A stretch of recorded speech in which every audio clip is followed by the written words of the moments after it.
Hello, and welcome to the Geopolitics Explained podcast. A few weeks ago, we heard the IMF state that the war in Iran will lead to food insecurity rising, lower global growth, and rising inflation. Today, I want to dive deeper into this statement, specifically exploring the financial effects of the current situation in the Middle East. What recent shifts have we seen in the Middle East, and how will they drive the current economic issues that we're seeing emerge on a global scale? Firstly, I'm going to discuss the current stance of the United States, the Iranians, and the Israelis. The current plan of the Trump administration seems to be to squeeze Iran economically. Iran has already stopped exporting petrochemicals, but it is suspected that within the next month, Iran would have to curb production due to a lack of storage in which to store its petrochemicals that it is producing still. Earlier in the war, Iran saw its export revenues rise due to elevated export volumes and higher crude oil prices. With the United States' blockade, it is this that they are seeking to stop. But with reduced exports coming out of Iran, any production needs to go somewhere. Naturally, this is going into storage in Iran. But if storages reach maximum capacity, an alternative strategy is needed. One such option is that Iran will have to reduce production. When oil projects are shut, restarting them can be difficult, and it's not a quick process. This is seeing Iran produce floating storage on crude tankers so that they can maintain production for now. But these floating storages could also reach maximum capacity at some point. Some analysts have even discussed alternative strategies, such as Iran potentially dumping crude oil into the Persian Gulf in what would be an environmental disaster for the world and the other Gulf states and their desalination projects. This is a key element to keep an eye on here with Iran and its oil production and the potential filling of storages, because this development would see Iran's advantages from earlier in the war very quickly diminish. Also, these scenarios wouldn't have positive global economic effects. From the side of the United States, they will continue to attempt to squeeze Iran economically. And from here, it's expected that this economic pressure could lead to internal uprisings. One key takeaway from this is that this will take time. Moving on to the Israelis now, and the Mossad chief recently stated that the Israelis' end goal with the war in Iran is regime change, and they will continue to be at war with Iran until this is achieved. As a result of this, until this goal has been achieved, the United States knows that there is a likelihood that Israel would attack Iran again. This aspect of this conflict in the Middle East also risks us remaining in an environment of conflict for a longer period. And finally, when it comes to the Iranians, they continue to attempt to withstand pain that the United States is attempting to enact through this blockade. But the Iranians know that the United States wants to get out of this conflict, but they also know that the Israelis will likely strike them again. And so the Iranians currently aren't incentivized to make a deal that would disadvantage them, because the conflict could be restarted at any time in the future. This also reinforces a conflict that is set to continue for the time being. And so when we look at the current intentions and incentives of the three key actors in this conflict, there are many indicators that point towards the conflict being set to continue. As a result, we need to assess the economic state of play. How are each of the key geopolitical players involved here responding to this conflict economically? And how are nations around the world who aren't even involved in this conflict struggling to manage the effects of the war?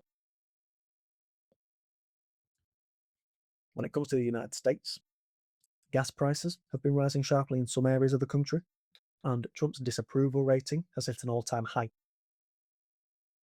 Economically and politically, it's clear that tensions are being seen, And with the midterms in November, Trump is eroding confidence on two of his most vital issues. But at the same time, the United States has become a net crude oil exporter for the first time since World War II. The director of energy futures at Mizuho says that this is due to barrels going overseas rather than into storage within the United States. The total exports of crude and petroleum products collectively is also rising. At the same time, the United States continues to draw from its strategic reserves of gasoline, diesel, and heating oil. So, despite the United States as a nation seemingly weathering this storm for now, with costs rising, citizens will ultimately be the ones to pay the costs through higher prices for fuel and food and potentially taxes. A notable development in connection to this, with the United States expanding its exports of crude oil and petroleum products, is in the superpower tussle between the United States and China. In March, China continued to accumulate crude oil into its stockpiles.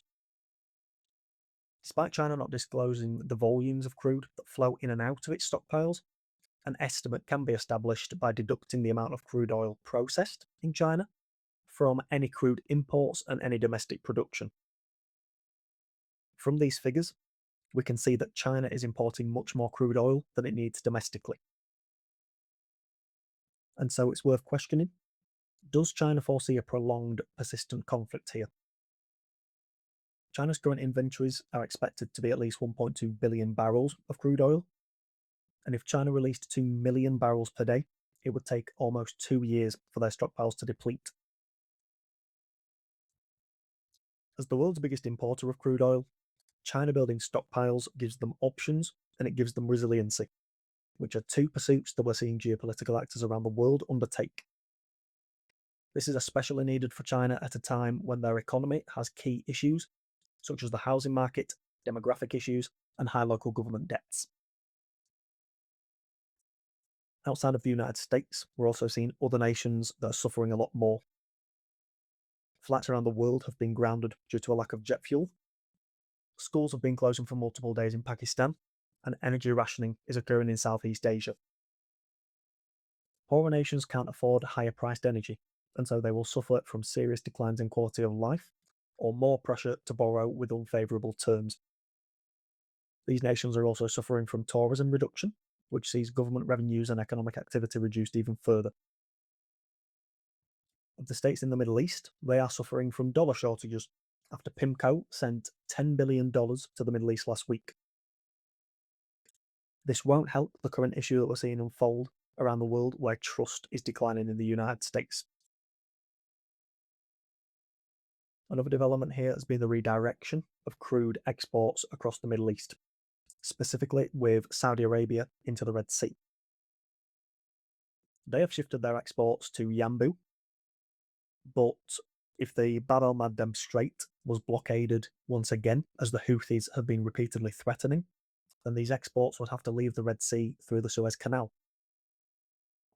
For exports to Asia, where we are seeing fuel shortages and rationing, this would add weeks to the journey time there. All of this is also occurring at a time when crude exports that left the Gulf prior to this conflict starting at the end of February have now reached their destination. As a result of this, reduced Gulf exports will be arriving, if any are arriving, and so rationing and shortages could be seen next in many of these nations that are struggling the most. If Bab al-Mandeb was restricted, this would worsen flows coming out of the Middle East outside of these few alternative routes that are also under pressure from potential Iranian strikes. Finally, we're seeing emerging markets facing rising inflationary pressures and growing spending pressures. Especially for emerging markets that are energy importers, this will affect them much more. This has seen interest rate expectations rise across emerging market central banks as energy and food inflation account for over 40% of total inflation for many nations that are emerging markets, including Thailand, the Philippines, Indonesia, and Vietnam. In other nations where food crises have occurred before, such as Egypt, Sri Lanka, and Pakistan, these issues are also prevalent, and higher costs could follow through, contributing to a period of heightened food insecurity.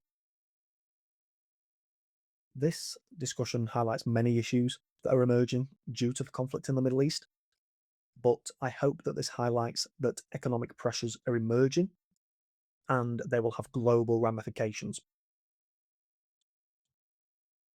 The next question to ask is how this will translate to inflation and global growth.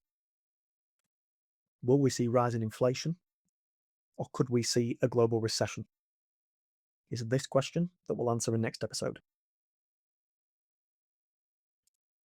As we look forward, specifically at the economic issues coming out of the conflict in the Middle East, the biggest issues are how deep these economic effects will go and how long they will last.